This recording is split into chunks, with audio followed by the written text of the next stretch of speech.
Hoje nós vamos começar uma série de 5 catequeses que são tiradas do livro de Tobias. E estas 5 catequeses chamam-se São Rafael Ensina-nos. E vocês vão reparar que todas as catequeses que nós vimos até hoje, todas elas estão resumidas neste livro. Portanto, nós podemos dizer que São Rafael dá-nos um grande ensinamento geral sobre quem são os santos anjos, como se organizam, o que fazem e o que eles podem ajudar-nos. E hoje a primeira catequese é o que São Rafael ensina, é quem são os santos anjos. E é muito importante isto para nós não cairmos em erros do nosso tempo. E nós vamos começar hoje a nossa catequese com o capítulo 11 do livro de Tobias, versículo 10 a 14a. Tobit veio à porta e tropeçou. Então o filho correu ao seu encontro, agarrou-o e derramou-lhe o fel nos seus olhos, dizendo: coragem, pai. Enquanto lhe ardiam os olhos, esfregou-os e as escamas desprenderam-se. Ao ver o filho, lançou-se-lhe ao pescoço e, chorando, disse: vejo-te, filho, tu que és a luz dos meus olhos. E continuou: bendito seja Deus e bendito o seu grande nome. Benditos todos os seus anjos pelos séculos sem fim. Hoje nós temos em muitos sítios, muitos livros sobre os santos anjos, mas que não têm qualquer relação com a revelação divina contida na Sagrada Escritura, nem tem nenhuma relação em relação à tradição, nem com as verdades da fé aprovadas pelo magistério da Igreja. E esses livros apresentam os anjos como se fossem emanações ou então forças da natureza, energias, personificações mitológicas. Uma coisa é importante, nós devemos estar vigilantes sobre toda esta literatura. E como é que nós podemos distinguir quando um livro é bom ou não? Logo na primeira página ou na segunda página do livro, vocês têm que ver as aprovações da Igreja, que se chama o imprimatur ou o nihil obstat, significa não tem nada contra a fé. Portanto, o nihil obstat escreve-se N-I-H-I-L. E obstat é como se diz O-B-S-T-A-T. Portanto, isto significa, é o selo da Igreja que diz que não tem nada que contra a fé. Eu vou-vos escrever e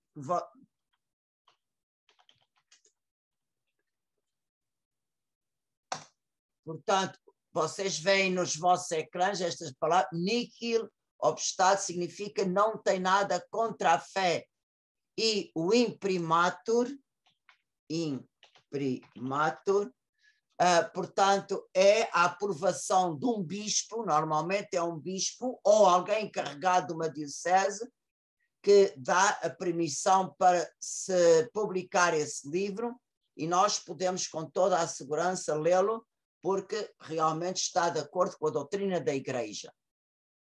Portanto, quando vocês veem um livro sobre os anjos ou coisas que não têm o níquel obstat nem o imprimatur, cuidado, porque só isto é que nos pode livrar de falsas doutrinas.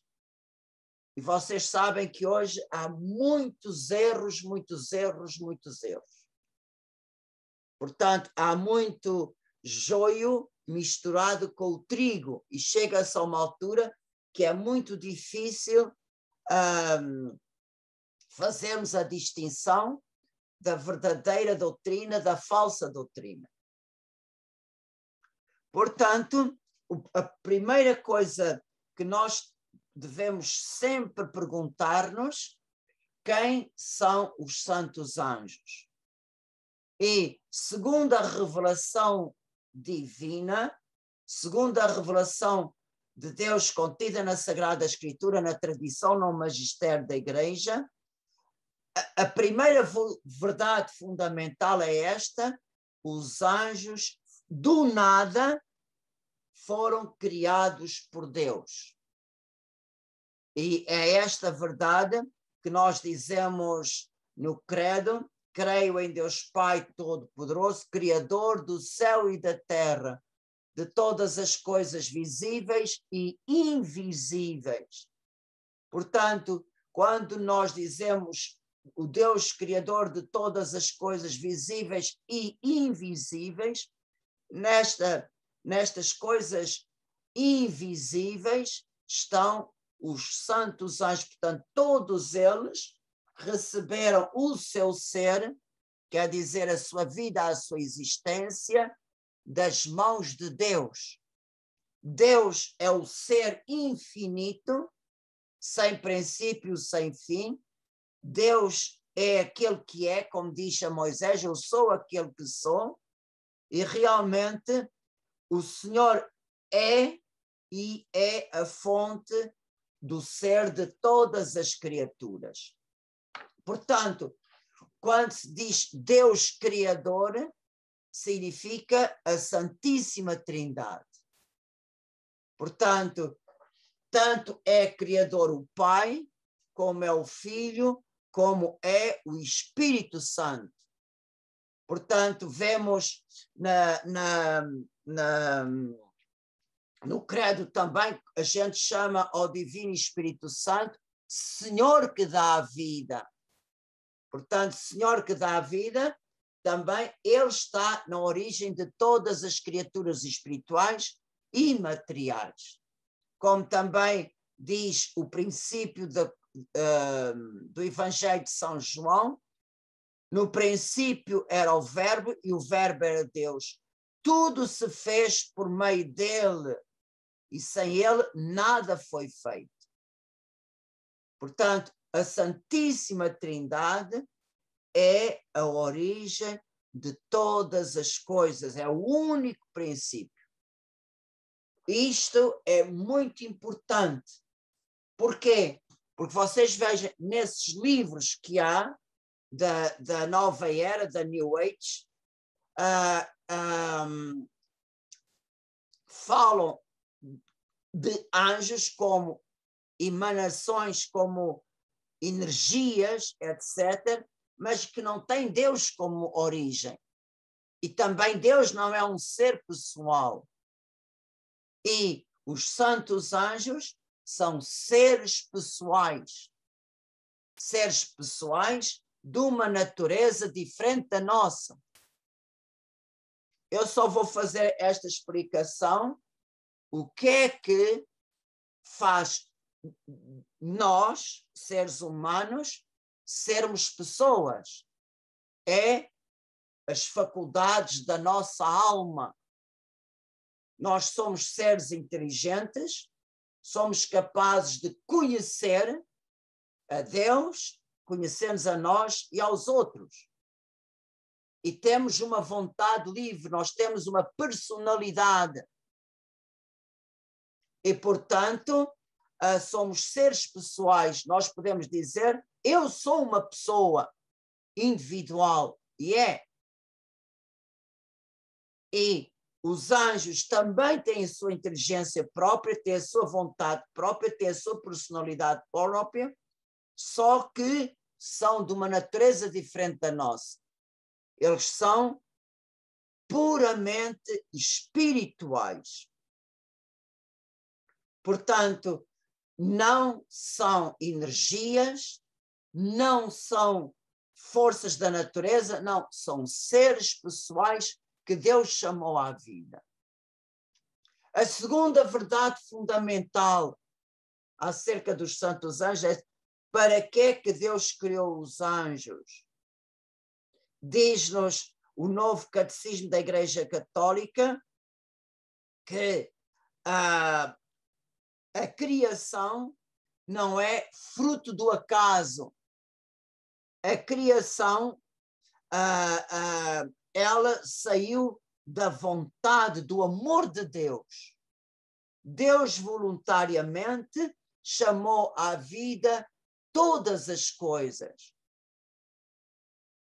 E pela sua vontade, tudo foi feito. Isto está escrito no Catecismo da Igreja Católica, número 295. E uma outra coisa que está relacionada com isto, portanto, foi pela vontade livre de Deus que tudo foi chamado à vida, e Deus criou tudo, diz-nos o Concílio Vaticano I, Deus criou tudo para a sua glória. O que é que quer dizer isto para a sua glória? Significa para Deus é tão rico e tão infinito que criou todas as criaturas para enchê-las das suas perfeições. Vocês imaginem isto.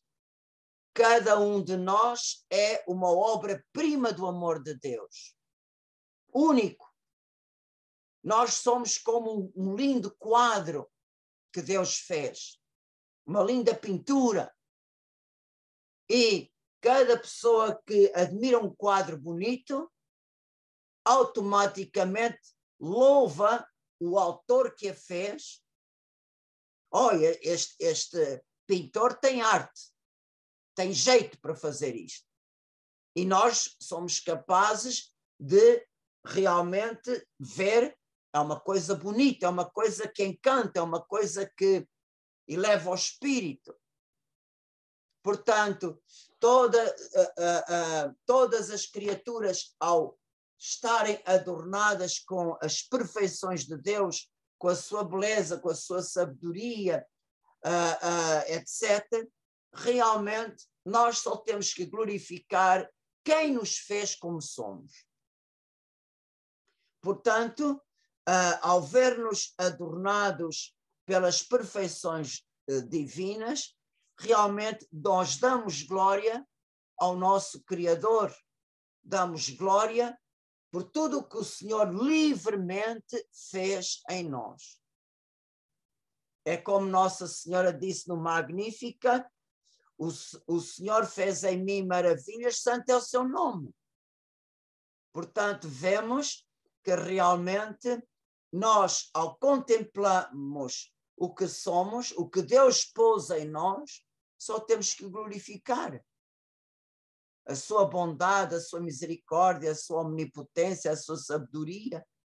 E também à nossa volta vemos tanta coisa bela que o Senhor fez e colocou à nossa disposição.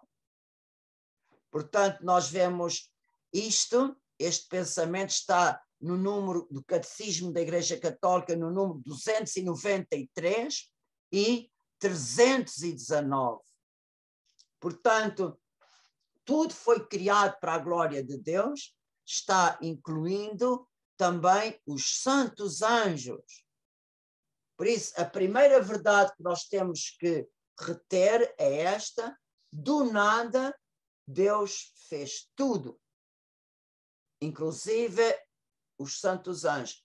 A segunda verdade é esta: realmente tudo foi criado para glória de Deus, para glorificar. Mas isto não é um egoísmo de Deus, pelo contrário, porque nada obriga a Deus a fazer tudo. E esta é a segunda verdade. Terceira, cada criatura reflete à sua maneira o seu Criador. Portanto, outro ponto do Catecismo da Igreja Católica, número 30, diz-nos: Deus, que é o Criador, que é a fonte da vida para todas as criaturas, Deus supera em muito toda a criação. Será que Deus podia ter criado mais anjos? Claro que sim. Ninguém limitou o poder de Deus. Mas, segundo a sua santíssima vontade, ele só criou aqueles que são miríades e miríades, milhares de milhares, que ninguém pode contar. Mas Deus podia ter criado muito mais. Mas ele realmente é a fonte do ser de todas as criaturas e ele realmente vê-se espelhado em cada um, assim como nós temos no nosso coração, temos na nossa alma uma imagem de Deus. Nós somos um espelho de Deus e cada um reflete Deus à sua maneira, do seu modo. Cada um reflete Deus segundo aquilo que nós somos. E não há ninguém igual a nós. Portanto, cada criatura é uma imagem de Deus, só pelo facto de sermos imagem de Deus através da nossa inteligência e da nossa vontade livre, somos seres racionais, tal como os anjos, e realmente Deus é refletido em nós. Só no céu é que vamos ver a imagem que Deus imprimiu no nosso coração. Só no céu. E podemos ter a certeza absoluta que vamos ficar maravilhados com o que Deus fez em nós e como a nossa missão, nós cumprindo a nossa missão, ajudou a pôr essa imagem, esse rosto de Deus mais brilhante ainda. Portanto, esse rosto divino que foi imprimido em nós, ele foi-se aperfeiçoando à medida que nós cumprimos a nossa missão. E isto realmente também é válido para os santos anjos.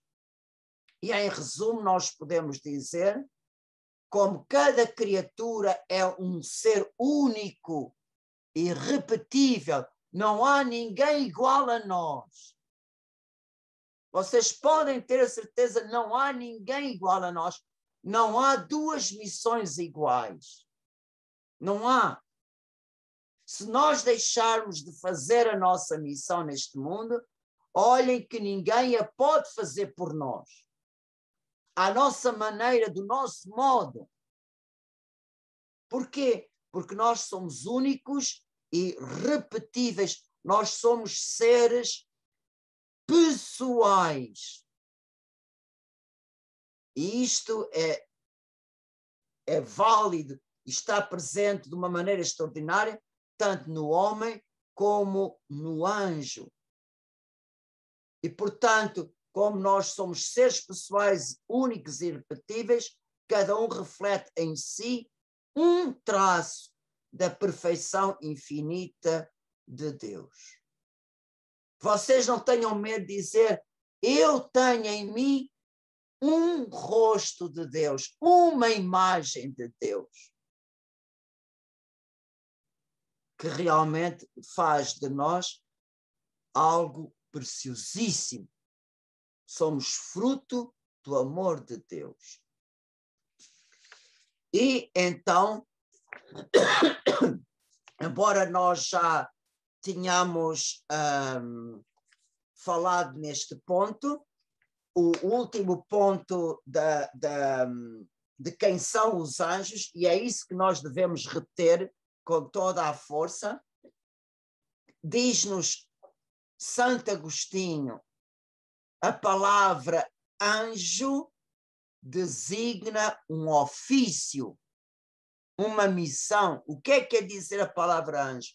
A palavra anjo designa enviado, aquele que Deus envia.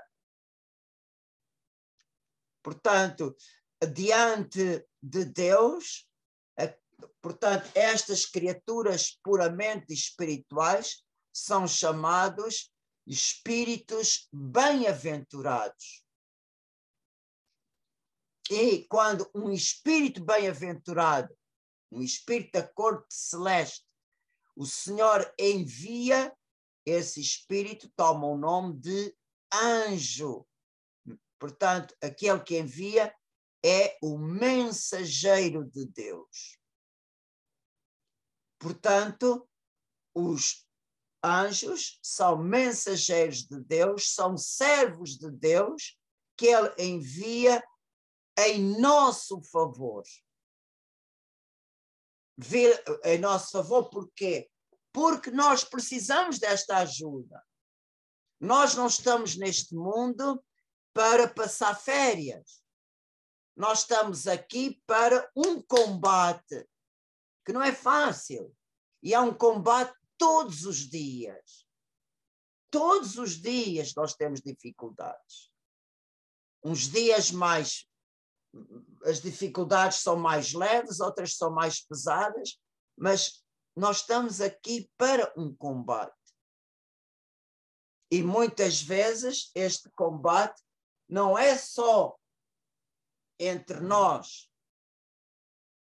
As dificuldades não é só entre as pessoas que vivem connosco ou que trabalham connosco ou que estão à nossa volta. O nosso combate, diz São Paulo, é contra os anjos maus que andam à nossa volta e são eles que muitas vezes nos dificultam a vida. E por isso, para vencer os anjos caídos, nós precisamos da ajuda dos anjos bons. E como é que os anjos bons sabem como ajudar-nos? Porque eles estão sempre, sempre, sempre contemplando o rosto do Pai que está nos céus. Isso diz-nos Nosso Senhor. Portanto, um anjo nunca se pode enganar, porque ele está sempre ligado ao Deus vivo e verdadeiro. E vocês sabem que Deus é verdade. Deus não se engana, nem pode enganar-nos. Como também Deus não engana os anjos, nada. Eles realmente cumprem a cada instante a vontade de Deus junto de nós. Portanto, vocês vejam, estes espíritos bem-aventurados, estes seres pessoais, atenção, o anjo não é almas humanas que já morreram. A gente tem muita mania de dizer: ai, aquela pessoa que foi para o céu é um anjinho. Não. Anjo é uma coisa, os santos inocentes é outra. Compreendem? Portanto, anjos são os seres espirituais que Deus criou no primeiro dia da criação. Nós temos a nossa parte espiritual, que é a nossa alma, mas a nossa alma é uma alma humana. Por melhor que seja uma pessoa, nunca vai virar anjo. Porque somos de duas naturezas completamente diferentes. Anjo é anjo, homem é homem. E nós, como seres humanos, somos compostos de corpo e alma. A nossa alma foi criada para estar unida ao corpo e o corpo unido à alma. Se por um tempo, com a morte, a alma é separada do corpo, mas isto é só temporário. Porque no último dia, quando houver a ressurreição da carne, a nossa alma vai se unir outra vez ao corpo. Portanto, se a nossa alma vive sem o corpo, é porque ela é espiritual. Mas a nossa alma está destinada a unir-se novamente ao nosso corpo, que há de ressuscitar glorioso. Mas nunca uma alma humana vira a anjo. Nunca. E, portanto, a sua natureza são seres espirituais que não estão ligados à matéria. Isto está afirmado no Novo Catecismo da Igreja Católica 328. Portanto, ninguém pode nos enganar neste ponto. Se estamos com a verdadeira doutrina, nós temos que estar bem firmes nestas verdades fundamentais. Diz mesmo o Catecismo da Igreja Católica a existência dos seres espirituais não corporais. Portanto, não têm corpo. A que a Sagrada Escritura habitualmente chama anjos é uma verdade de fé. O testemunho da Escritura é tão claro como a unanimidade da tradição.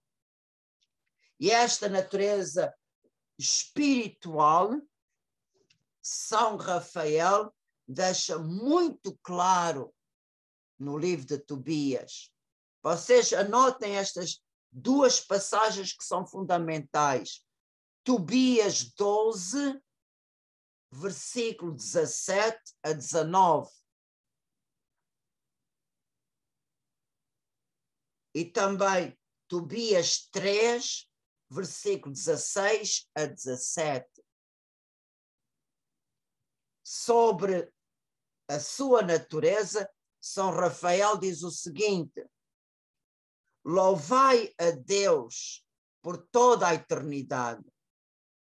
Quando eu estava convosco, não era por minha própria vontade, mas pela de Deus. Por isso deveis louvá-lo sempre, todos os dias na vossa presença. Eu nada comia nem bebia na realidade, apenas parecia fazê-lo. Por que é que o anjo não come, não bebe? Porque ele não tem corpo. Se realmente o anjo manifesta-se como um corpo, é para nossa condescendência, para que nós possamos captá-lo. Como os pastorinhos em Fátima. O anjo se manifestou aos pastorinhos de Fátima como se fosse um ser feito de cristal. A Lúcia até diz, é como um copo de água atravessado pelos raios do sol. Portanto, foi a maneira que o anjo, na sua condescendência, se revestiu para que os pastorinhos pudessem vê-lo, ouvi-lo e compreendê-lo. Mas ele, na realidade, é puro espírito. E a outra passagem, São Rafael mostra claramente como o seu ofício de anjo quer dizer mensageiro. Isso é naquela passagem que eu vos disse, Tobias 3. Na mesma hora, foi ouvida a oração de Tobit e de Sara na presença da glória de Deus. Por isso foi enviado Rafael para os curar, tirar as escamas dos olhos de Tobit, a fim de que, com os seus próprios olhos, pudesse ver a luz do céu, e dar a Sara, filha de Raguel, como esposa de Tobias, filho de Tobit, expulsando dela Asmodeu, o demónio maligno. Então, vocês vejam qual é a palavra principal, é esta. Na mesma hora que a oração de Tobit e Sara subiu até o trono de Deus, Deus envia Rafael para os curar. Portanto, Rafael desce do céu como enviado por Deus, como mensageiro, como aquele que Deus envia. Portanto, por estas duas passagens, nós vemos claramente que o primeiro ensinamento que São Rafael nos dá é quem são os anjos. É estas duas coisas. Primeiro, puros espíritos, não estão ligados à matéria, e estes puros espíritos são enviados por Deus em nosso favor. Então, este é o primeiro ensinamento que São Rafael nos transmite e que nós devemos guardar com toda a força no nosso coração. E desta maneira, com certeza que nós não nos deixaremos enganar por nada. Quando vocês ouvirem falar de anjos de uma outra maneira que não é esta doutrina, ficai de pé atrás. Já sabem que aqui está qualquer coisa que não cheira bem. Por isso, tendo a consciência desta realidade, e lembrem-se que nós temos ao nosso lado um destes espíritos bem-aventurados, como nosso anjo da guarda. E por isso, eu gostaria que vocês repetissem no vosso coração a primeira frase de Tobit, que nós vimos na leitura inicial, quando o pai viu o seu filho, quando as escamas caiu dos seus olhos, o que é que ele disse? Bendito seja Deus e bendito o seu grande nome. Benditos todos os seus santos anjos, pelos séculos sem fim. Amém.